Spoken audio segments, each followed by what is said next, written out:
సహజ ఔషధ చిట్కాలు. మిరియాల పొడిని నెయ్యి మరియు బెల్లంతో కలిపి గుండ్రంగా చేసి తినడం వల్ల గొంతు నొప్పి తగ్గుతుంది. ఉల్లిపాయను చిన్న ముక్కలుగా కోసి తాటి బెల్లంతో వేయించి ఉదయం ఖాళీ కడుపుతో తింటే నాడీ ఉద్రిక్తత తగ్గుతుంది.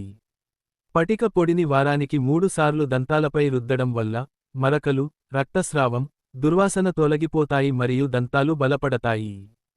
తీవ్రమైన కడుపు నొప్పి ఉంటే బార్లీని బియ్యంలాగా ఉడకబెట్టి మజ్జిగలో కరిగించి ఉప్పుతో తినండి. విరేచనాలు ఆగిపోతాయి మరియు కడుపులో నొప్పి ఉండదు. శరీరంలో రోగనిరోధక శక్తి లేనివారు రోజూ ఒక చెంచా తేనె తినడం ద్వారా బలాన్ని పొందవచ్చు. శరీర ఆరోగ్యానికి సంబంధించిన ఇటువంటి విలువైన సమాచారం మీకే కాకుండా ఇతరులతో కూడా పంచుకోండి. ప్రకృతిక ఆహార మరియు ఆయుర్వేద సలహాదారులు.